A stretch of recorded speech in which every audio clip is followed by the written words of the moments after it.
இறை அன்பில் உறைந்திடும் அன்பு உறவுகளே, இன்று கத்தோலிக்க திருஅவையானவள் தனது வழிபாட்டு தலத்தின் தொடர்ச்சியில் புதிய காலமாகிய தவ காலத்தை திருநூற்று புதனோடு ஆரம்பிக்கின்றாள். இத்தவ காலம் ஒவ்வொரு வருடமும் காலம் காலமாக இடம்பெறுவதாயினும் அதன் அர்த்தமும் அதில் பொதிந்துள்ள இறையியல் சிந்தனைகளும் எமக்கும் எமது வாழ்வுக்கும் ஒளியாக அமைகின்றது. நாம் எமது வாழ்வில் கடந்து சென்ற நாட்களை, நிகழ்வுகளை, அனுபவங்களை மீட்டி பார்க்கவும், எமது இயலாமையில், எமது பாவ வாழ்வில் எமக்கு ஏற்பட்ட தடைகளில் நாம் இறைவனை விட்டு விலகிச் சென்ற பொழுதுகளை உணர்ந்து மனம் திரும்பவும் இக்காலம் எம்மை அழைத்து நிற்கின்றது. அது மட்டுமன்றி இறை உறவை மட்டுமல்ல, பிறர் உறவையும் முறிந்திருந்தால், அவர்களை பகைத்திருந்தால் அதிலிருந்து மீண்டு வரவும் இக்காலம் ஓர் எழுச்சியின் காலமாக அமைகின்றது. உங்கள் முழு இதயத்தோடு என்னிடம் திரும்பி வாருங்கள் எனும் யோவேல் இறைவாக்கினரின் அறைகூவலோடு இக்காலம் தொடங்குகின்றது. நாம் திரும்பி வர எம்மை அழைக்கும் இறைவன் எமக்கு புதிய காலமாகிய தவக்காலத்தின் வழியாக வேண்டி நிற்கின்றார். எமது செவ வாழ்வு, எமது பரித்தியாகங்கள், எமது ஒருத்தல், எமது நோன்பு என அனைத்தும் இக்காலத்தில் புதிய உருப்பெற வேண்டும்.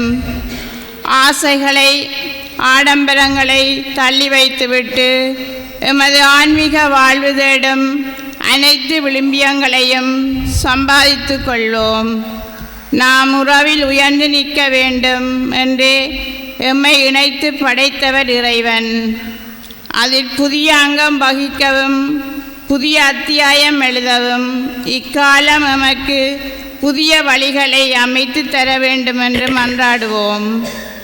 நாம் தொடங்கும் இக்காலம் எமக்கு தேவையான அருள் வளங்களை பெற்றுத்தரவும், இயேசுவின் பாடுகளில், துன்பத்தில், மரணத்தில், மேலும் அவர் உயிர்ப்பிலும் பங்கு பெற பாக்கியம் பெற வேண்டி தொடரும் வழியில் வரம் வேண்டி மன்றாடுவோமாக. மூவர் இறைவனுடைய துணையோடு இன்றைய பலியிலும் இந்த புதிய தவ காலத்திலும் நாங்கள் நுழைய இறையருள் வேண்டுவோம். தந்தை, மகன், தூயாவியாரின் பெயராலே. நம் ஆண்டவராகிய இயேசு கிறிஸ்துவின் அருளும் கடவுளின் அன்பும் தூயாவியாரின் நட்புறவும் உங்கள் அனைவரோடும் இருப்பதாக.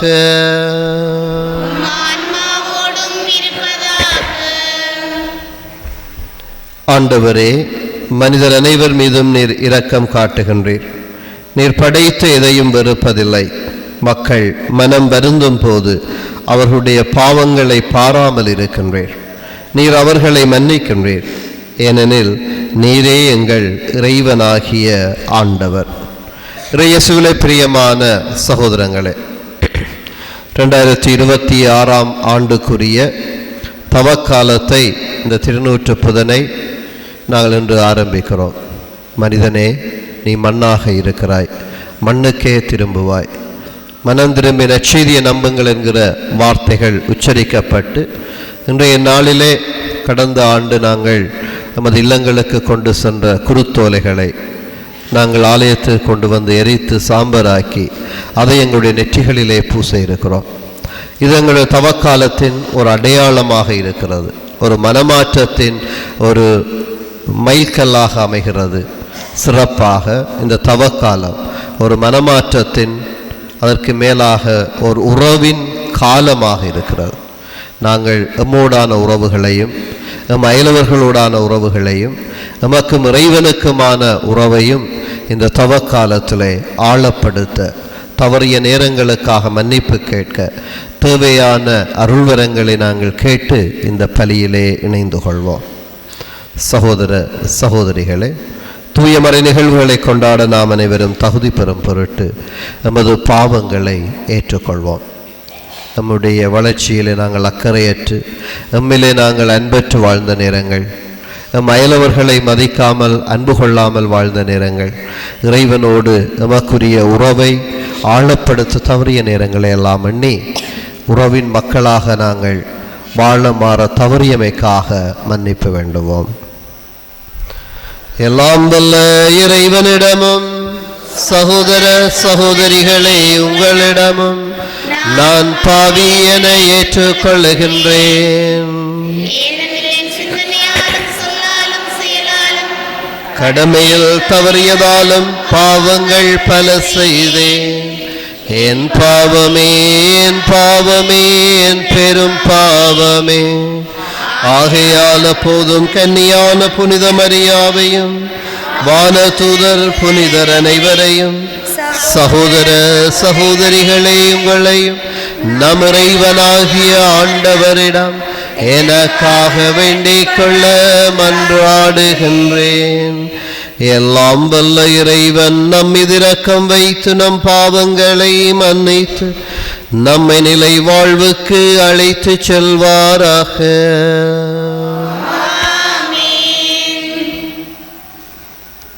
உள்ளம் நொறுங்கி வருந்துவோரை நலமாக்க அனுப்ப பெற்ற ஆண்டவரே இரக்கமாயிரு.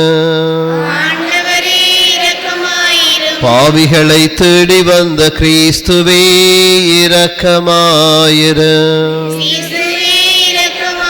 தந்தையின் வலப்பக்கம் வீற்றிருந்தங்களுக்காக பரிந்து பேசுகின்ற ஆண்டவரே இரக்கமாயிரு. மன்றாடுவோமாக. மனமாற்றத்தின் உறவின் காலமாகிய இந்த தவ காலத்தில் நமக்கும் அயலவருக்கும் இறைவனுக்குமான உறவிலே நாங்கள் மாற்றங்கள் பெற இறையருள் வேண்டி மன்றாடுவோம். ஆண்டவரே, புனித நோன்புகளின் வழியாக கிறிஸ்தவ வாழ்வின் போராட்டத்தை தொடங்க எங்களுக்கு உதவியருளும். அதனால் ஆன்மீக தீமைகளுக்கு எதிராக நாங்கள் போரிட்டு தன்னடக்கத்தின் உதவியால் காக்கப்படுவோமாக. உமோடு தூயாவியாரின் ஒன்றை பிளறைவனாய் என்றென்றும் வாழ்ந்து ஆட்சி செய்கின்ற எங்கள் ஆண்டவரும் திருமகனும் ஆகிய இயேசு கிறிஸ்து வழியாக உம்மை மன்றாடுகின்றோம்.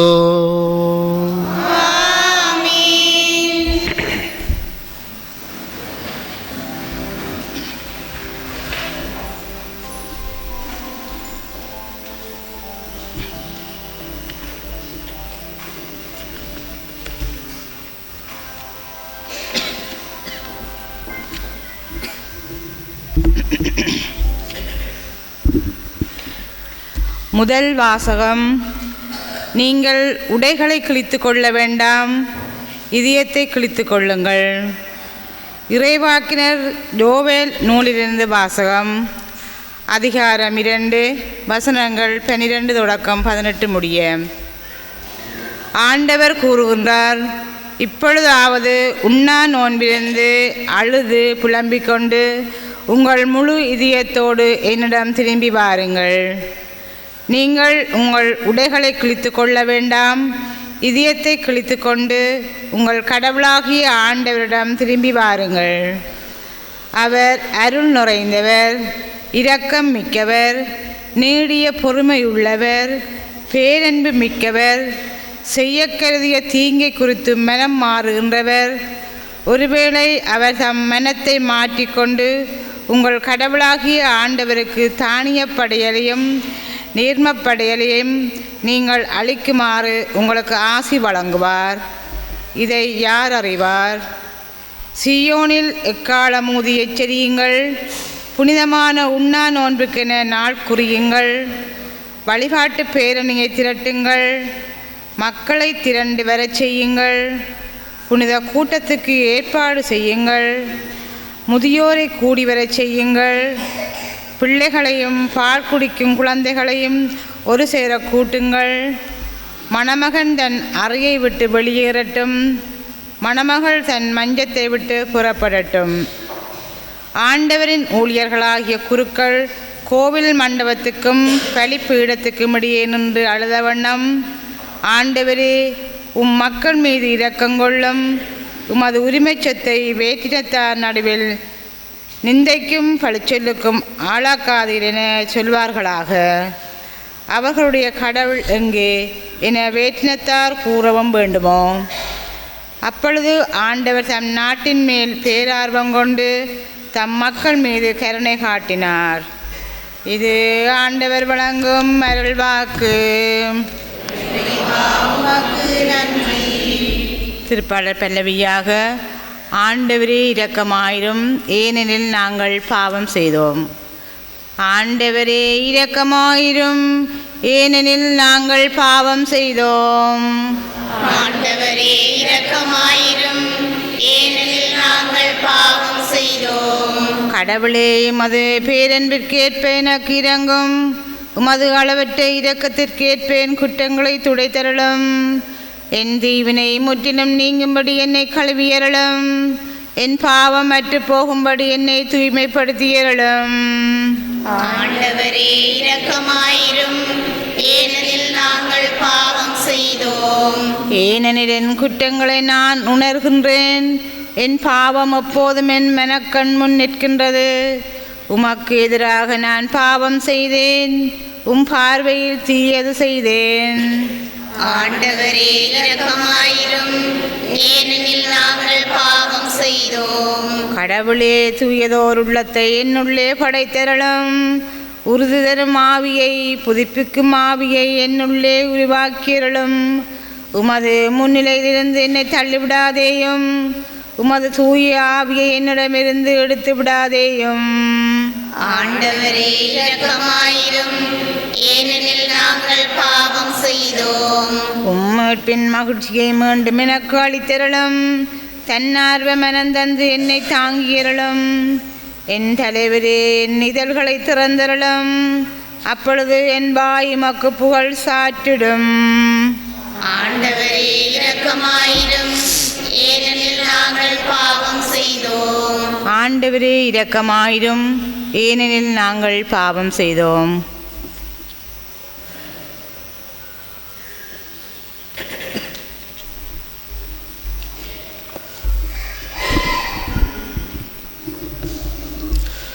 இரண்டாம் வாசகம். கடவுளோடு ஒப்புரவாகுங்கள், இதுவே தகுந்த காலம். திருத்தூதர் பவுல் கொரிந்தியருக்கு எழுதிய 2ஆம் திருமுகத்திலிருந்து வாசகம். அதிகாரம் 5 திருவசனங்கள் 20 தொடக்கம் 6 தொடக்கம் 2 முடிய. சகோதர சகோதரிகளே, நாங்கள் கிறிஸ்துவின் தூதுவர்களாக இருக்கின்றோம். கடவுளே எங்கள் வாயிலாக வேண்டுகோள் விடுகின்றார். ஆகவே கடவுளோடு ஒப்புரவாகுங்கள் என்று கிறிஸ்துவின் சார்பில் நாங்கள் மன்றாடுகின்றோம்.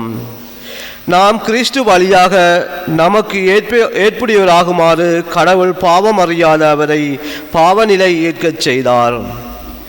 நீங்கள் கடவுளிடமிருந்து பெற்றுக்கொண்ட அருளை வீணாக்க வேண்டாம் என அவரோடு இணைந்து உழைக்கும் நாங்கள் கேட்டுக்கொள்ளுகின்றோம்.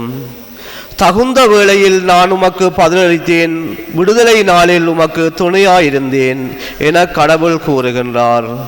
இதுவே தகுந்த காலம், இன்றே மீட்பு நாள். இது ஆண்டவர் வழங்கும் அருள்வாக்கு. இறைவா உமக்கு நன்றி. ஆட்சியும் மகிமையும் இறைவா உமக்கே உரியதுவே. ஆட்சியும் மகிமையும் இறைவா உமக்கே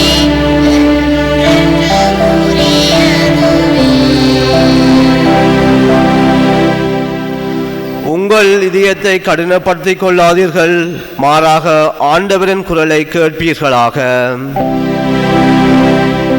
ஆட்சியும் மகிமையும் இறைவா உமக்கே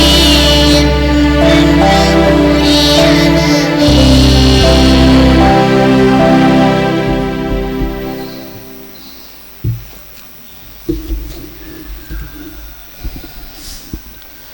ஆண்டவர் உங்களோடு இருப்பாராக.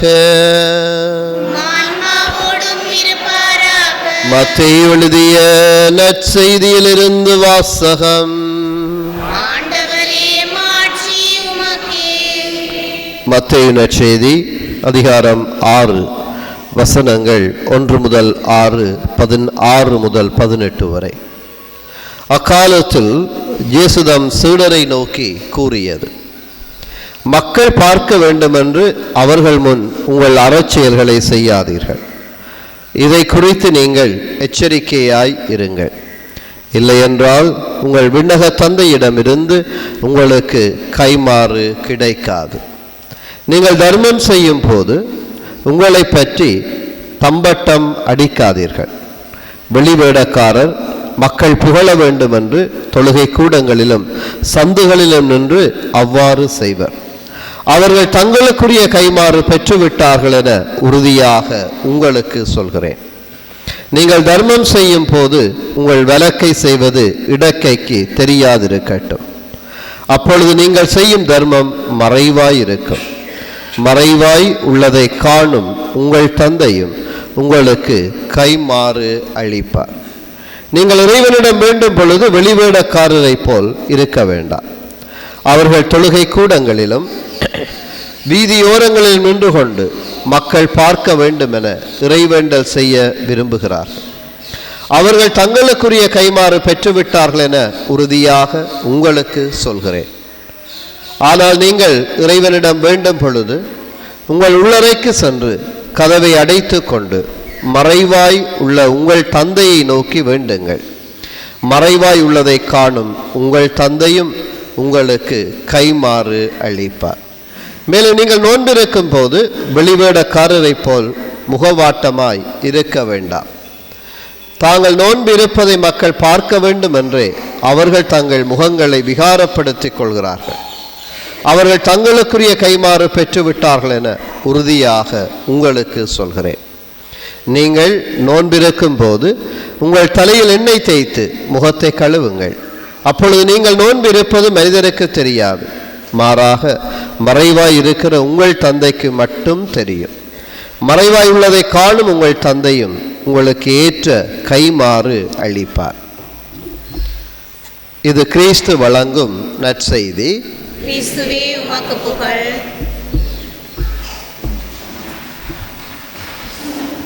மறைவாய் உள்ளதை காணும் உங்கள் தந்தையும் உங்களுக்கு ஏற்ற கைமாறு அளிப்பார். இயேசுவிலே பிரியமான சகோதரங்களே, 2026 ஆண்டுக்குரிய தவக்காலத்தின் முதல் நாளாகிய இந்த திருநீற்று புதன் இந்த பலியிலே நாங்கள் பங்கெடுக்க ஒன்று கூடியிருக்கிறோம். திருப்பாடலில் சொல்லப்படுகிறது: உங்கள் இதயத்தை கடினப்படுத்திக் கொள்ளாதீர்கள், மாறாக ஆண்டவரின் குரலை கேட்பீர்களாக. பிரியமான சோரங்களை, இந்த வார்த்தைகளை நாங்கள் இந்த தவக்காலத்தில், இந்த புனித வாரத்தில் ஆழமாக சிந்திக்கவும் அதை பின்பற்றவும் இறைவன் நம்மை அழைப்பதை இந்நாளிலே நாங்கள் உணர்ந்து கொள்ள இறைவன் அழைக்கிறார். உங்கள் இதயத்தை கடினப்படுத்திக் கொள்ளாதீர்கள். இந்த கடினப்படுத்திக் கொள்ளுதல் என்பதை நாங்கள் மோசையினுடைய காலத்திலே எகிப்திய பார்வோன் மன்னன் செயற்படுத்தியதை நாங்கள் பார்க்க முடிகிறது. அந்த மனமாற்றத்துக்கான காரியங்கள், காரணங்கள், தேவைகள் எல்லாம் அந்த பார்வோன் மன்னனுக்கு வழங்கப்படுகிற பொழுதும் அவன் ஒவ்வொரு சூழ்நிலையிலும் மனம் மாறாமல் மனதை கடினப்படுத்தி கொள்ளுகிறான். இறுதியிலே தலைச்சன் பிள்ளைகளுடைய மரணங்கள், தலைப்பேர்களுடைய மரண நிகழ்வுகள் தான் அவனுடைய வாழ்விலே ஒரு மாற்றத்தை கொண்டு வருகிறது. அன்று இரவோடு இரவாக இஸ்ரேல் மக்கள் எகிப்திய அடிமைத்தனத்திலிருந்து வெளியேறினார்கள் என்பதை நாங்கள் அறிகிறோம். இந்த தவக்காலம் என்பது ஒரு மனமாற்றத்தின் காலம், ஒரு உறவின் காலம் என்றெல்லாம் அழைக்கப்படுகிறது. இன்றைய நாளிலே நான் இது ஒரு உறவின் காலம் என்கிற மையத்திலே உங்களை சிந்திக்க அழைக்கின்றேன். இந்த தவக்காலத்திலே மிக முக்கியமான தூண்கள் இருக்கின்றன. 3 தூண்கள். ஒன்று செபம், 2வது நோன்பு அல்லது தவம், 3வது தர்மம். இந்த 3 வகையில் எவ்வாறு இந்த உறவு அர்த்தம் பெறுகிறது என்பதை சிந்திக்க இன்றைய நாளிலே அழைக்கிறேன். இந்த தவக்காலம் தொடங்கிவிட்டது. சில வேளை குவார்ட்டருக்கும் ஹாஃபுக்கும் ஃபுல்லுக்கும் நாங்கள் விடுதலை கொடுத்திருக்கலாம். நாளை முதல் குடிக்க மாட்டேன், இது சத்தியமடி தங்கம் என்று சொல்லி சில தந்தையர்கள் இந்த பெரிய சனிக்கிழமை வரை ஒரு விடுதலையை கொடுத்திருக்கலாம். நான் இந்த 40 நாட்களும் தவக்காலத்தில் அத்தனை நாட்களிலும் நான் நோன்பிருப்பேன். சில வேளைகளிலே ஒருவேளை உணவு மட்டும் உண்டேன் என்று சில வேளைகளில் நாங்கள் நினைத்திருக்கலாம். இல்லை என்றால் காலை உணவை தவிர்த்துக் கொள்வேன், அல்லது என்னுடைய வாழ்விலே நான் இந்த தவக்காலத்திலே மச்ச மாமிசம் எதையும் எடுத்துக்கொள்ள மாட்டேன் என்னுடைய உணவிலே என்று சிந்திக்கலாம். அவர்களிடம் கேட்டேன், இந்த தவக்காலத்திலே என்ன செய்ய போறீர்கள்? இந்த 40 நாளும் அல்ல இந்த தவக்காலத்தின் முழுமையான காலங்களிலே நீங்கள் மச்சம் மாமிசம் தவிர்க்க முயற்சி எதுவும் இருக்கிறதான்? ஓமென்றும் சொல்ல மாட்டேன், இல்லை என்றும் சொல்ல மாட்டேன் என்று அந்த நபர் என்னோடு பகிர்ந்து கொண்டார். எது வாய்ப்பாகுதோ அதை போட்டு தாக்குவோம் என்பதுதான் அதனுடைய செய்தியாக இருக்கிறது என்பதையும் யோசிக்க முடிகிறது. பிரியமான சோரங்களிலே இன்றைய நாளில் நாங்கள் பார்க்கிற இந்த தர்மம், இந்த செபம் அல்லது நோன்பு, இந்த 3ம் ஒரு உறவை சுட்டி காட்டுவதாக இருப்பதையே சிந்திக்க அழைக்கிறேன். இந்த நோன்பு என்பது எங்களை நாங்கள் ஒருத்தலிலே தங்கி இருக்கிறது. நாங்கள் நோன்பிருக்கிறோம் என்றால் குவார்ட்டர் அல்லது ஹாஃப் அல்லது ஃபுல்லை நாங்கள் தவிர்க்கிறோம். சிலருக்கு குவார்ட்டர் காணாது, சிலருக்கு ஹாஃப் காணாது, சிலருக்கு ஃபுல் காணாது. ஆகவே எதை நாங்கள் தவிர்க்கிறோம் என்கிற ஒரு விடயம் இருக்கிறது. நாங்கள் எதை புசிக்க தவிர்க்க கொள்ளுகிறோம்? எங்களுடைய வாயினால் எங்களுடைய ருசிகளை நாங்கள் எதனை தவிர்த்துக் கொள்ளுகிறோம் என்பதிலே நோன்பு இருக்கிறது. அது உண்ணாத நோன்பாக இருக்கலாம், குடிக்காத நோன்பாக இருக்கலாம். ஆனால் இந்த உண்ணாத நோன்பு குடிக்காத நோன்புக்கு அப்பால் எனக்குள்ள இருக்கிற அந்த ஆற்றல்கள் திறமைகளை அடையாளம் கொண்டு கொள்வதும், அங்கு நான் இறைவனோடு சங்கமிப்பதும் அயலவனோடு சங்கமிப்பதும் தான் இந்த உறவின் அர்த்தத்தை ஆழப்படுத்த அழைக்கிறது. இந்த நோன்பின் வழியாக நாங்கள் எம்மை சரி செய்ய அழைக்கப்படுகிறோம். எங்களிடம் இருக்கிற பாவங்களை சரி செய்ய அழைக்கப்படுகிறோம். நம்மிடம் இருக்கிற தீய நாட்டங்களை சரி செய்ய அழைக்கப்படுகிறோம். எங்கள் எல்லாருக்கும் ஒரு ஆசை இருக்கிறது, நல்ல ரெஸ்டாரண்ட்டில் போய் சாப்பிட்டு ஒரு செல்ஃபி எடுத்து அதை எங்களுடைய முகநூலிலே ஸ்டேட்டஸிலே பகிர்வது என்பது எங்கள் எல்லோருக்கும் இருக்கக்கூடிய சில நேரம் இந்த இளம் வயதினர்கள் அல்லது இந்த முகநூல் போன்றவற்றை அதிகம் பயன்படுத்துகிறவர்கள் செய்வதை நாங்கள் பார்க்கலாம். இன்றைக்கு சைனீஸ் டிராகனுக்கு போயிருக்கிறார்கள், இன்றைக்கு மூஜுக்கு போயிருக்கிறார்கள், இன்றைக்கு நாஜுக்கு போயிருக்கிறார்கள், இன்றைக்கு இங்கே ரியோவுக்கு போயிருக்கிறார்கள் என்பதை நாங்கள் பார்க்க முடியும். இல்லையா? எங்களோட ஸ்டேட்டஸை பார்த்தா இவர் எவ்வளவு சாப்பிட்டு இருக்கிறார், எவ்வளவுக்கு சாப்பிட்டு இருக்கிறார், என்னெல்லாம் சாப்பிட்டு இருக்கிறார் என்பதை நாங்கள் காண முடிகிறது. அது தவக்காலத்தை அதை நாங்கள் தவிர்த்துக் கொள்கிறோம் என்றால் அது எங்களுடைய உடலுக்கு நாங்கள் கொடுக்கிற ஒரு வகையான குணப்படுத்தலாக இருக்கிறது. இன்றைய காலமே எங்களுடைய குடல் ஜோசிக்கும் காலமை விடியவே ஊற்றிட்டான். ஐயா என்னத்தை சுட சுட தண்ணி, தேத்தண்ணி போகும், கொஞ்சம் அப்புறம் தண்ணி போகும், இப்போ வந்து பான் போகும், இப்போ இந்த பருப்பு போகும், இல்லையா? இல்லாட்டி கடலை போகும், கச்சான் போகும். இப்படியே அந்த தொடர்ந்து எங்களுடைய பகுதியில் இருக்கிற மில் மாதிரி இந்த குடல் அரைச்சி கொண்டே இருக்கு. ஒன்று குளிராக போகும், ஒன்று சூடாக போகும், ஒன்று நல்லதாக போகும், எண்ணெயாக போகும், என்ன பிள்ளை எண்ணெய் இல்லாமல் போகும். இவ்வாறு பல்வேறு விடயங்கள் எங்களுடைய வாயினூடாக போகுவதை நாங்கள் குறைத்து கொள்கிறோம். அதன் வழியாக எங்களுடைய நாட்டங்களை அது குறைத்து கொள்ள உதவியாக இருக்கிறது. நமக்குள்ள உறவை அதை ஆழப்படுத்த காரணமாக இருக்கிறது. இந்த நோன்பு நமக்குள் இருக்கிற அந்த இறைவனை கண்டுகொள்ள உதவியாக இருக்கிறது.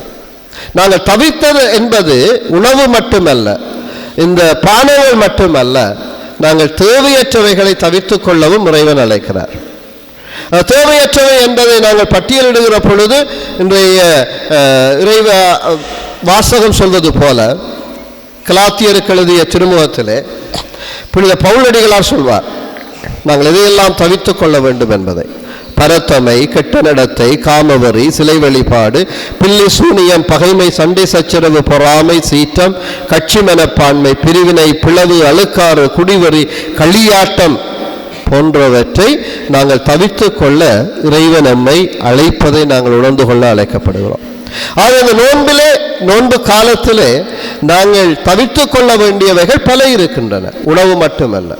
சில வேளைகளில் நாங்கள் ஒரு சந்தி இருப்போம், எப்படா 12 மணிக்கு அந்த முள்ளு அதில் வருகுதோ டங் என்ற ஒரு சத்தம் கேட்கும் எங்கே பிளேட்டில். என்ன அப்படியே காலமாக சாப்பிடாதையும் சேர்த்து மத்தியானம் ஒரு கட்டு கட்டிட்டு அப்பாடா என்ன நோன்பாக இருக்குமா?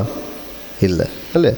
ஆக அந்த சூழலை நாங்கள் எவ்வாறு அந்த நோன்பை பார்க்கிறோம் என்பது முக்கியமாக. இந்த நோன்பின் வழியாக நாங்கள் எமக்குள் இருக்கிற உறவை ஆழப்படுத்துகிறோம். இந்த தர்மம் என்பது எங்களுடைய கரங்களால் கொடுக்கப்பட வேண்டியதாக இருக்கிறது. இல்லாதவர்களுக்கு கொடுப்பதுதான் தர்மமாக இருக்கிறது. அன்னை திரேசாவை அவருடைய நோபல் பரிசு கிடைத்த பின்பு அவரை பூனே என்கிற அந்த இடத்திலே ஒரு நிகழ்வுக்கு அழைக்கிறார்கள். அவர் அழைக்கப்படுகிற பொழுது அந்த அன்னை திரேசா அந்த வந்திருந்திருக்கக்கூடிய மக்களை பார்த்து சொல்வார், நம்மிடம் எது இருக்கிறதோ அதை இல்லாதவர்களுக்கு கொடுப்பதிலே தான் மகிழ்ச்சி இருக்கிறது. அந்த நிகழ்வு முடிந்து அன்னை திரேசா வெளியே வருகிற பொழுது ஒரு பிச்சை எடுக்கிற ஒரு சகோதரர் அன்னை திரேசாவை சந்தித்து, என்னிடம் இருக்கிற இவ்வளவற்றையும் நீங்கள் இல்லாதவர்களுக்கு கொடுங்கள் என்று அன்னையிடம் கொடுக்கிறார். அப்பொழுது அன்னை திரேசா ஒரு பேட்டியிலே நோபல் பரிசை பற்றி அவர்கள் வினவுகிற பொழுது அவர் சொல்வார், நான் அந்த நோபல் பரிசில் பெற்ற அந்த கௌரவத்தை விட அந்த ஏழை மனிதன் பிச்சை எடுத்தவர் தன்னிடம் இருந்த அத்தனையையும் இல்லாதவர்களுக்கு கொடுங்கள் என்று கரம் நீட்டி கொடுத்த பொழுது அதை நான் பெற்றுக்கொண்டதிலே அதிக மகிழ்ச்சி அடைந்தேன் என்று அவர் பதில் சொல்வார். ஆக அந்த கொடுத்தல் என்பது இல்லாதவர்களுக்கு நம்மிடம் இருப்பவற்றை பகிர்ந்து கொள்வது. யாரும் வீட்டை தட்டினா பழைய சோறை எடுத்து கொடுத்தா அது தர்மம் அல்ல. நாங்கள் சாப்பிட வச்சிருக்கிறத கொடுத்தா தான் அது தர்மமாக இருக்கிறது. அது பிரியமான சோரங்களை நாங்கள் கொடுப்பதன் வழியாக ஒருவரோடு ஒரு உறவை ஆழப்படுத்திக் கொள்கிறோம். ஒரு முறை ஒருவர் என்னிடம் வருகிறவர் சொன்னார், நான் 2 கண்களும் தெரியாதவன், ஆனால் ஒரு தடவை ஒருவர் பஸ்ஸில் என்னை சந்தித்து தன்னிடம் இருந்த பணம் கொடுத்து மாதாந்தம் தன்னிடம் வரும்படியாகவும் தன்னால் முடிந்ததை கொடுப்பதாகவும் அவர் கூறியதாக சொன்னார். அங்குதான் தர்மத்தினுடைய ஆழமான அர்த்தம் இருக்கிறது. பிரியமான சோதரே, இந்த கொடுத்தல் என்பது நம்மிடம் இருக்கிற பணத்தை, உணவை கொடுப்பது மட்டுமல்ல. எங்களுடைய நேரம், எங்களுடைய ஆற்றல், எங்களுடைய திறமைகள், எங்களிடம் இருக்கிற இறைவன் கொடுத்த கொடைகளை பிறரோடு பகிர்ந்து கொள்வதுதான் உண்மையான தர்மமாக இருக்கிறது. எனக்கு என்று நாங்கள் வைத்துக் கொள்ளாமல் அந்த சுலகை போல பிறருக்கு நாங்கள் கொடுக்க முயலுகிற பொழுதுதான் அது தர்மமாக மாற்றம் அடைகிறது. நம்மிடம் மேலதிகமாக இருக்கிற பழையவற்றை பிறருக்கு கொடுப்பதில் வருகிற திருப்தி அல்ல, அது திருப்தியே நாங்கள் பட முடியாது. ஆனால் நம்மிடம் தேவையானதை தேவையில் இருக்கிற ஒருவருக்கு நாங்கள் பகிர்கிறோம் என்றால் அங்குதான் அந்த தர்மம் அர்த்தம் பெறுவதாக இருக்கிறது. எனவே நாங்கள் நம்மிடம் இருப்பவற்றை இல்லாதவரோடு பகிர முயலுகிறோம் என்றால் அங்கு தர்மம் அர்த்தம் பெறுவதாக இருக்கிறது. இந்த மூன்றாவதாக சபத்தை பற்றி நாங்கள் சிந்திக்கிற பொழுது நாங்கள் எத்தனை திருப்பலிகளில் பங்கெடுத்தோம், எத்தனை திருச்செமாலைகள் சொன்னோம் என்பது அல்ல. எனக்கும் இறைவனுக்குமான அந்த உறவிலே நான் எவ்வளவு தூரம் வளர்ந்திருக்கிறேன் என்பதிலே தான் அந்த செபம் அர்த்தம் பெறுவதாக இருக்கிறது. நான் ஆண்டவரோடு இருக்கிற அந்த உறவை இந்த தவக்காலத்திலே எவ்வளவு தூரம் நான் வளர்த்து கொள்ள முனைகிறேன் என்பதிலே தான் இந்த செப வாழ்வு அர்த்தம் தருகிறது. நான் ஆண்டவரோடு 1 மணி நேரம் ஒவ்வொரு நாளும் இருக்க முடியுமாக இருந்தால், நாங்கள் எத்தனையோ மணி நேரங்களை நாங்கள் தேவையற்ற விதத்திலே செலவு செய்கிறோம். என்ன கோயிலுக்கு முன்னால் போய்க்குள்ள ஒரு சில எங்களோட படியல் பிள்ளைகள், அந்த சில பொம்பளை பிள்ளைகள் அந்த குருசு போடும் கோயிலுக்கு வந்துட்டு, என்ன இப்படி வந்து ஆண்டவருக்கு ஒரு கீஸ் கொடுத்துட்டு போவாங்க. என்ன ஒரு பிரியமான சூரங்களே, அது ஆண்டவருக்கு தேவையே இல்லை. அது அழுக்கான விடயமாக இருக்கிறது. ஆண்டவர் தேவையானது எது? ஆண்டவரோடு நாங்கள் இணைந்திருப்பது தான், ஒன்றித்திருப்பது தான். அது செபமாக மாறுகிறது. நாங்கள் ஆண்டவருக்கும் எனக்குமான உறவை இந்த தவக்காலத்திலே ஆழப்படுத்துகிற பொழுதுதான் இந்த தவக்காலம் அர்த்தமுள்ளதாக மாறுகிறது. எனவே இந்த 3 காரியங்களையும், தர்மத்தையும், எங்களுடைய நோன்புகளையும், எங்களுடைய சிவங்களையும் நாங்கள் எவ்வாறு வரையறுக்கிறோம் என்பதை சிந்திக்க அழைக்கப்படுகிறோம். பிறரை பற்றி இல்லாத பொல்லாதெல்லாம் பேசுகிறோம் என்றால் அது தவக்காலமே அல்ல. பிறரை பற்றி பேசுகிற பொழுது வாயில நல்ல முத்தின கரும்பை கடிச்ச மாதிரி இனிக்கும். அதே நேரத்தில் மற்றவங்க என்ன பற்றி பேசுறத கேள்விப்பட்டால் வாயில வேப்பங்காய சப்பின மாதிரி இருக்கும், இல்லை? அது தவக்காலத்தில் நாங்கள் பிறரை பற்றி பேசாது நாங்கள் இருப்போம் என்றால் அதுவே பெரிய தர்மமாக மாறுகிறது, அதுவே நோன்பாக மாறுகிறது, அதுவே செபமாக மாறுகிறது. ஒரு தேவையில் இருக்கிற ஒரு உறவுக்காரனுக்கு நாங்கள் கரம் கொடுக்கிறோம் என்றால் அது ஒரு அர்த்தமுள்ள தவக்காலமாக மாறுகிறது. எனவே இறைவனுக்கு பிரியமான நமது உறவுகளோடு நமது உறவை சரி செய்து கொள்ளுகிற, எமக்கும் உள்ள இருக்கிற அந்த உறவை ஆழப்படுத்துகிற ஒரு மனிதராக நாங்கள் வாழ முனைகிறோம் என்றால் தான் இந்த தவக்காலம் அர்த்தம் தரக்கூடியதாக இருக்கு. சிந்திச்சு பாருங்க, இந்த கோயிலுக்குள்ள எத்தனை பேரோட நான் பேசாமல் இருக்கிறேன், எத்தனை பேருடைய முகங்களை என்னுடைய வாழ்க்கையில் நான் பார்க்கவே கூடாது என்று தீர்மானித்திருக்கிறேன் என்றால் இந்த தவக்காலம் அதில் ஒரு மாற்றத்தை ஏற்படுத்தவில்லை என்றால் இந்த தவக்காலம் உமக்கு அர்த்தம் தர முடியுமா? இல்லை. ஆகவே நாங்கள் யாரோடு பேசாதிருக்கிறோம் என்றால் எப்போ ஒரு கரம் கொடுத்து இந்த தவக்காலத்தோடு நானோடு ஒப்புரவாகி கொள்ளுகிறேன். ஏனென்றால் இந்த தவக்காலம் ஒரு ஒப்புரவின் காலமாக இருக்கிறது, ஒரு மனமாற்றத்தின் காலமாக இருக்கிறது. எங்களுடைய எண்ணங்களை நாங்கள் மாற்றிக்கொள்ள ஒரு அழைப்பு தருகிற காலமாக இருக்கிறது. நான் காலையில் எழுந்தவுடனே ஒரு சிந்தனை, ஒரு செயலுக்கு செல்லுகிறேன், அது இறைவனுக்கும் அயலவருக்கும் எனக்கும் எதிரானது என்றால் இந்த காலத்தில் அதை நாங்கள் தவிர்த்துக் கொள்ள முயலுவோம். அதன் வழியாக அது தொடர்ந்து நமது வாழ்விலை நிரப்ப முயற்சி எடுப்போம். இந்த தவக்காலத்தில் ஒரு குவார்ட்டரை அல்லது அரை முக்கால் தவிர்த்துக் கொள்ள முடியும் என்றால் ஏன் என்னுடைய வாழ்நாள் முழுவதும் தவிர்த்துக் கொள்ள முடியாது? இந்த காலத்திலே நான் ஒரு உணவை தவிர்த்துக் கொள்ளுகிறேன் என்றால் ஏன் அதை என்னுடைய வாழ்விலே நான் கடைபிடிக்க முடியாது? இந்த தவக்காலத்தில் அவர்களோடு உறவு கொள்ள முனைகிறேன் என்றால் ஏன் அதை என்னுடைய வாழ்நாட்களிலே செய்ய முடியாது என்பதைத்தான் நாங்கள் இந்த நாளிலே சிந்திக்க அழைக்கப்படுகிறோம். எனவே பிரியமான சோரங்களே, இறைவன் இன்றைய நாளில் எனக்கும் உங்களுக்கும் தருகிற செய்தி தூய ஆவியின் கனிகளையும் அவருடைய கொடைகளையும் பெற்று வாழ அழைக்கிறார். அந்த கனியும் கொடையும் அன்பு, மகிழ்ச்சி, அமைதி, பொறுமை, பரிவு, நன்மையம், நம்பிக்கை, கனிவு, தன்னடக்கம் என்பவற்றை நாங்கள் எமதாக்கிக் கொள்வோம். கிறிஸ்து இயேசுவுக்கு உரியவர்கள் தங்கள் ஊனியல்பை அதன் ஒளி உணர்ச்சிகளோடும் இச்சைகளோடும் சேர்த்து சிலுவையில் அறைந்து விட்டார்கள். தூய ஆவியின் துணையால் நாம் வாழ்கிறோம். எனவே ஆவி காட்டும் நெறியிலேயே நடக்க முயலுவோம் என்று பவுலடிகளார் சொல்லுகிற அந்த வார்த்தையை எமதாக்கிக் கொள்வோம். இந்த முதல் வார்த்தையிலே இதயங்களை கிழிக்கும்படியாக ஜோவேல் இறைவாக்கினர் கேட்கிறார். ஆடைகளை அல்ல, நாங்கள் கிழிக்க வேண்டியவைகள் எவை என்பதை சிந்தித்து பார்ப்போம். எந்த வகையான மனநிலைகளை நாங்கள் கிழிக்க வேண்டியதாக இருக்கிறது, எந்த வகையான செயல்களை நாங்கள் வேறறுக்க வேண்டியதாக இருக்கிறது, எந்த வகையான காரியங்களிலே அதிகம் ஈடுபட வேண்டியது என்பதை ஒரு கணம் சிந்திப்போம். ஆமென்.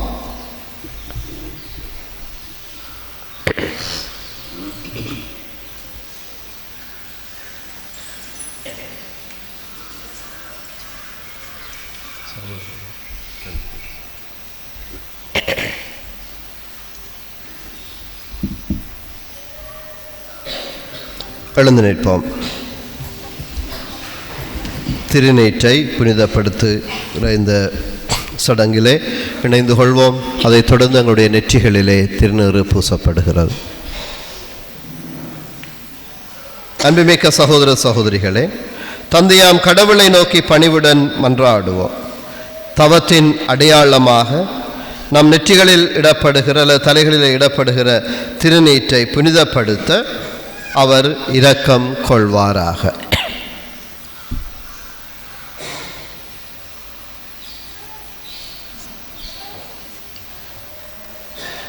இறைவா, எங்கள் தாழ்ச்சியின் பொருட்டு நீர் மனம் இறங்குகின்றேன். பரிகாரங்களினால் மகிழ்கின்றேன். பக்தியுள்ள எங்கள் மன்றாட்டுக்கு செவி சாய்த்தருளும். திருநீற்றை பூசிக்கொள்ளும் அடியார்கள் மீது உமது ஆசியின் அருளை கனிவுடன் பொழிந்தருளும். அதனால் நாங்கள் தவ காலத்தின் தவ முயற்சிகளை பின்பற்றி திருமகனின் பாஸ்கா மறை நிகழ்வை கொண்டாடவும் தூய்மைப்படுத்தப்பட்ட மனதுடன் வாழவும் தகுதி பெறுவோமாக. எங்கள் ஆண்டவரும் திருமகனும் ஆகிய கிறிஸ்து வழியாக உம்மை மன்றாடுகின்றோம்.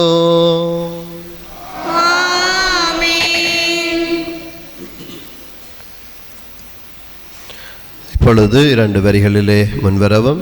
முதல் 2 கைக்கோய்களிலும் பின்னர் நடுக்கோயிலும் வழங்கப்படும். ஆகவே 2 வரிகளிலே வந்து உங்களுடைய கரங்களை குவித்து நாங்கள் மனம் மாறுகிறோம், ஆண்டவரே எமக்கு துணையாக இரும், இந்த உறவை நாங்கள் வளர்த்து கொள்ள அருள் தாரும் என்று நாங்கள் எண்ணியவர்களாக பாடப்படுகிற பாடல்களிலே நாங்கள் பங்கெடுப்போம்.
அனைவரும் எழுந்து நின்று இறைவனுடைய ஆசிரையும் அருளையும் வேண்டி மன்றாடுவோம்.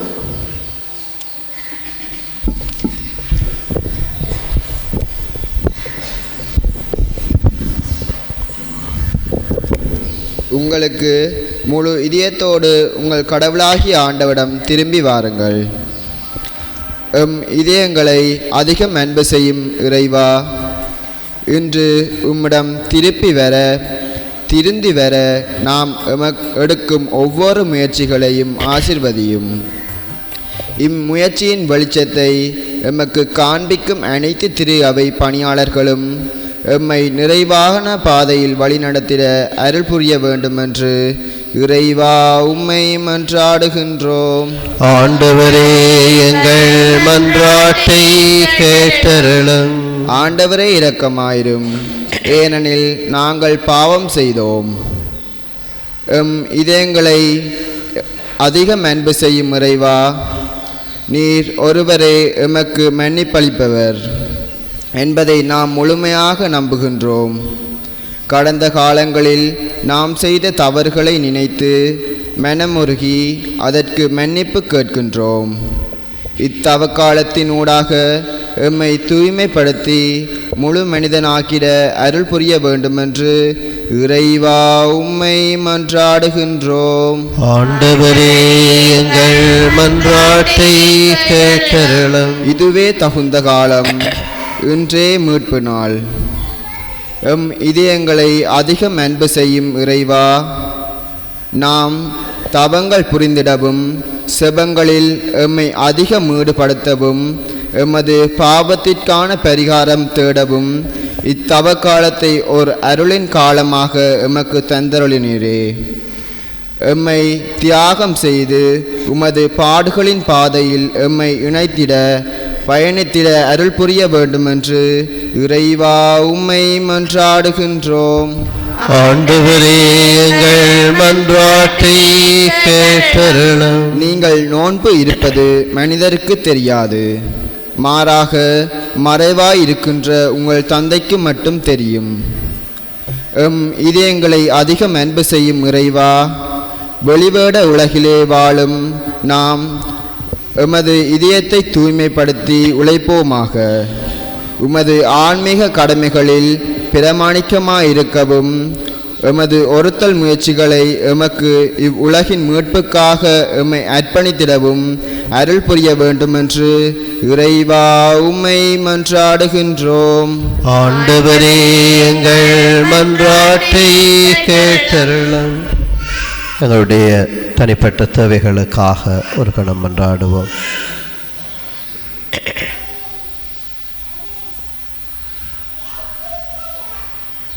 தவக்காலத்தின் அடையாளமாக எமது நெற்றிகளிலே நாங்கள் சாம்பலை பூசி இருக்கிறோம்.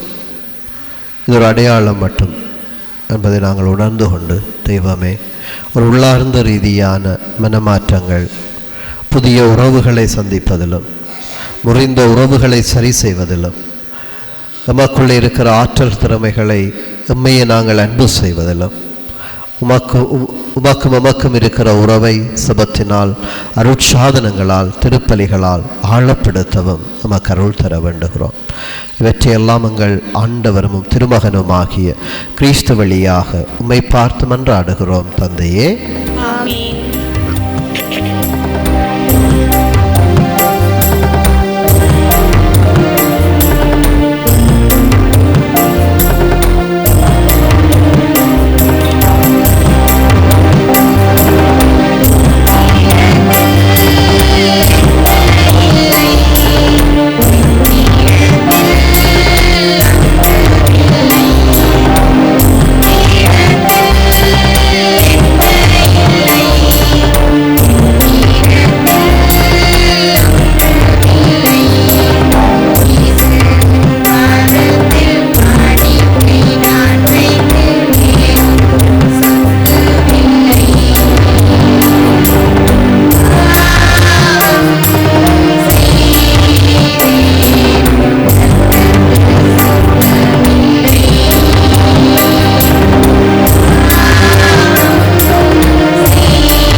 சகோதர சகோதரிகளே, என்னுடையதும் உடையதுமான இப்பலி எல்லாம் வல்ல தந்தையாகிற இவனுக்கு ஏற்றதாகும்படி மன்றாடுங்கள்.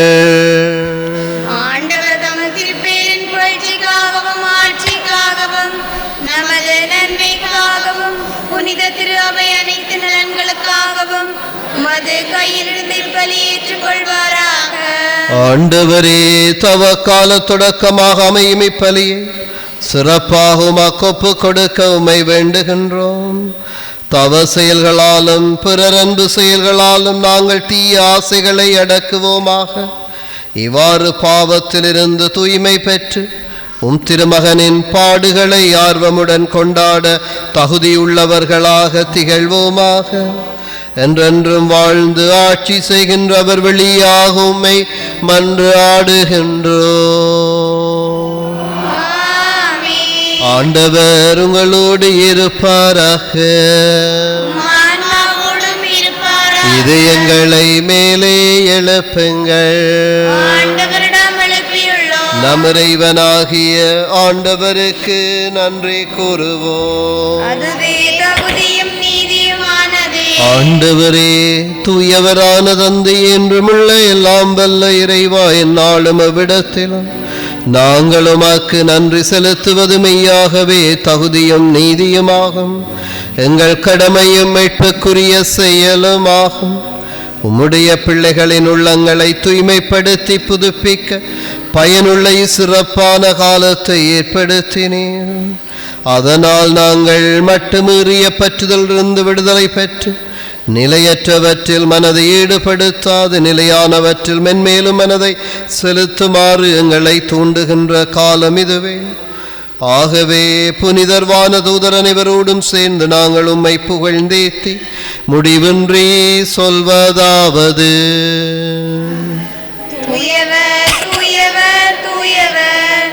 வான்படைகளின் கடவுளாம் ஆண்டவர், விண்ணகமும் மண்ணகமும் அது மாட்சியால் நிறைந்துள்ளன. உன்னதங்களிலே ஓசானா. ஆண்டவர் பெயரால் வருகிறவர் ஆசி பெற்றவர். உன்னதங்களிலே ஓசானா. ஆண்டவரே, நீர் மெய்யாகவே தூயவர், தூய்மை அனைத்துக்கு மூற்று. ஆகவே உம்முடைய ஆவியை பொழிந்து காணிக்கைகளை தூய்மைப்படுத்த உம்மை வேண்டுகின்றோம். இவ்வாறு எங்கள் ஆண்டவர் இயேசு கிறிஸ்துவின் உடலும் இரத்தமுமாக எங்களுக்கு இவை மாறுவனவாக. அவர் பாடுபட உளம் கனிந்து தம்மை கையளித்த போது அப்பத்தை எடுத்து நன்றி செலுத்தி அதை பிட்டு தம் சுடர்களுக்கு அளித்து அவர் கூறியதாவது: அனைவரும் இதிலிருந்து பெற்று உண்ணுங்கள், இது உங்களுக்காக கையளிக்கப்படும் என் உடல்.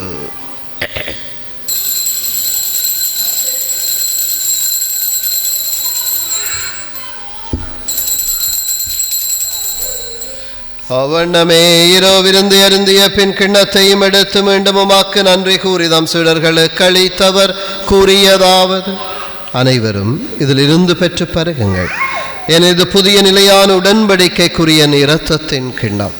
இது பாவ மன்னிப்புக்கென்று உங்களுக்காகவும் பலருக்காகவும் சிந்தப்படும். இதை நினைவாக செய்யுங்கள்.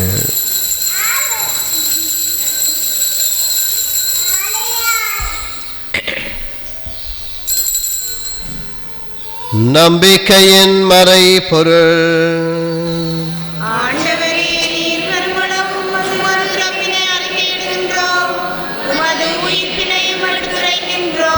ஆகவே ஆண்டவரே, நாங்கள் கிறிஸ்துவின் இறப்பினையும் உயிர்ப்பினையும் நினைவு கூர்ந்து வாழ்வு தரும் அப்பத்தை மீட்பளிக்கும் கிண்ணத்தையும் உமக்கு ஒப்புக் கொடுக்கின்றோம். உம் திருமுன் நின்று உமக்கு ஊழியம் புரிய தகுந்துள்ள எங்களை ஏற்றுக்கொண்டீர். எனவே உமக்கு நன்றி செலுத்துகின்றோம். மேலும் கிறிஸ்துவின் உடலிலும் இரத்தத்திலும் பங்கு கொள்ளும் எங்களை தூய ஆவியார் ஒன்று சேர்க்க வேண்டும் என உம்மை தாழ்மையுடன் மன்றாடுகின்றோம். ஆண்டவரே, உலகெங்கும் பரவி இருக்கும் அது திரு அவையை நினைவு கூர்ந்தருளும். எங்கள் திருத்தந்தை லியோ, எங்கள் ஆயர் ஜஸ்டின், எல்லா திருநிலையினராகிய அனைவரோடும் உமது திரு அவை அன்பில் நிறைவு பெற செய்தருளும்.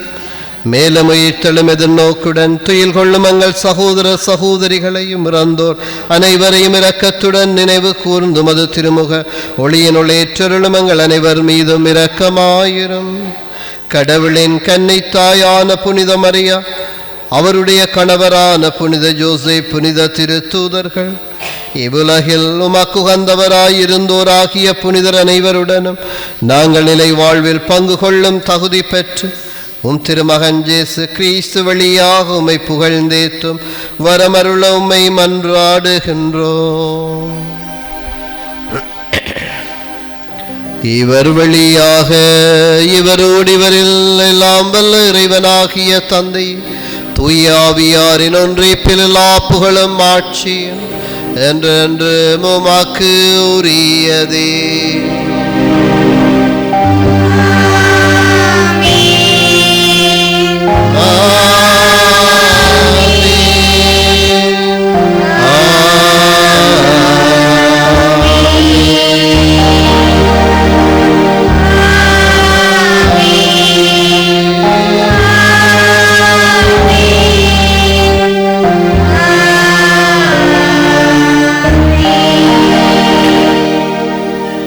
எழுகின்ற விண்ணக தந்தையை நோக்கி எமது கரங்களை விரித்து இந்த தவக்காலத்தின் உண்மைகளை நாங்கள் நன்குணர்ந்து நாங்கள் உண்மையான நோன்புகளிலும் தர்மங்களிலும் சபங்களின் ஊடாக எம்மோடு நாங்கள் உறவை ஆழப்படுத்தி எம்மை நாங்கள் முழுமையாக அன்பு செய்யவும், எம்மை பற்றிய தேடலிலே ஆழமாக ஈடுபடவும், நம் அயலவர்களோடு யாரோடெல்லாம் உறவை நாங்கள் முறித்திருக்கிறோமோ அவர்களோடெல்லாம் நல்ல உறவை பேணவும், இறை தந்தையோடு மூவர் இறைவனோடு மரியன்னையோடு புனிதர்களோடு நமது உறவுகள் ஆளப்பட இறையருள் வேண்டி மன்றாடி ஜெபிப்போம்.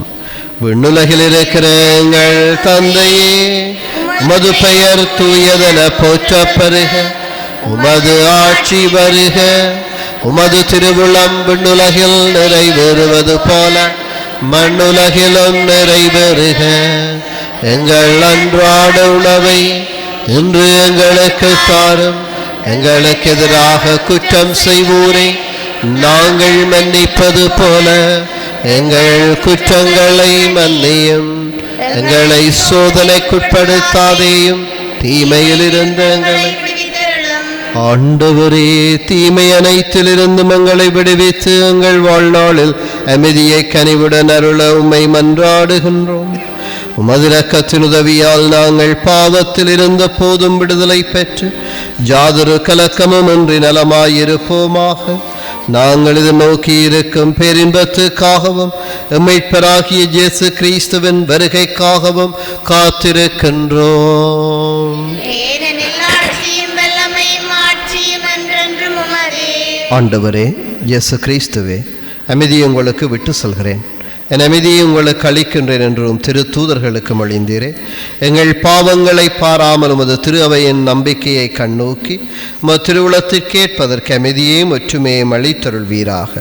என்றென்றும் வாழ்ந்து ஆட்சி செய்கின்றவர் நீரே. ஆண்டவருடைய அமைதி உங்களோடு என்றும் இருப்பதாக. ஒருவருக்கொருவர் அமைதியின் வாழ்த்தை பகிர்ந்து கொள்வோம். உங்களுக்கு அமைதி உண்டாகுக.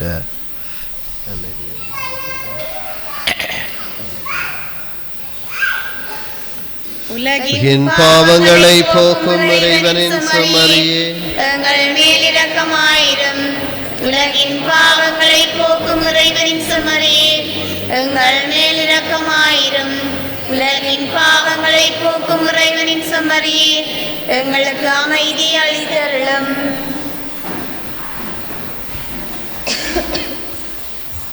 இதோ இறைவனின் செம்மறிதோ உலகின் பாவங்களை போக்குபவர், செம்மறியின் விருந்து கலைக்க பெற்றவர் பேறு பெற்றோர். ஆனால் ஒரு வார்த்தை மட்டும் சொல்லி எருளும் எனது ஆன்மா. ஆண்டவரையும் திருவுடலும் இரத்தமை காத்து நமக்கு நிலை வாழ்வை அளிப்பதாக.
ஆண்டவரது சட்டத்தை பற்றி இரவும் பகலும் சிந்திப்பவர் உரிய காலத்தில் அதன் கனி தருவார்.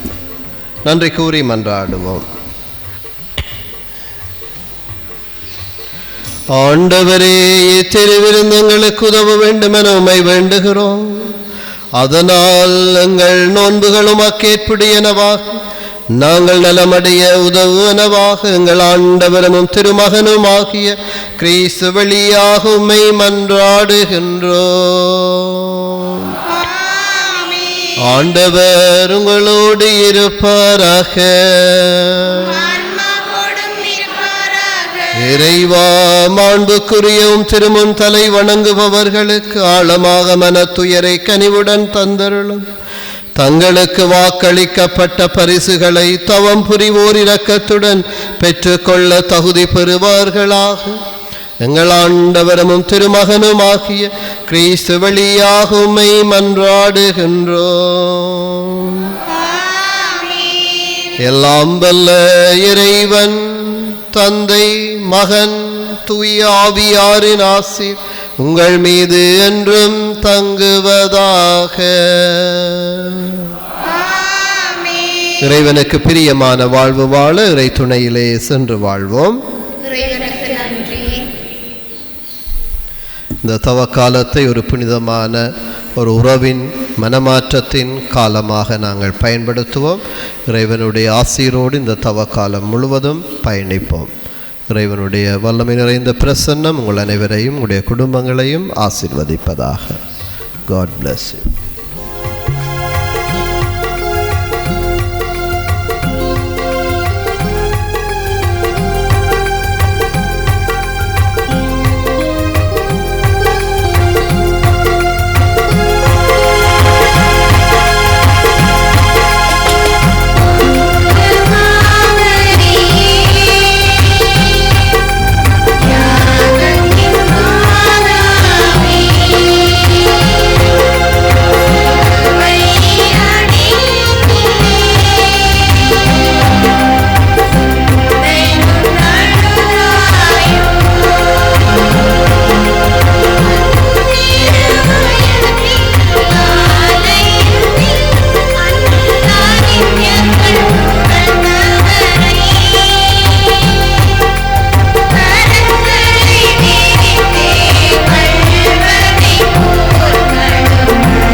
சிலுவை அடையாளத்தினாலே எங்கள் பகைவர்களிடமிருந்து எங்களை மீட்டருளும்.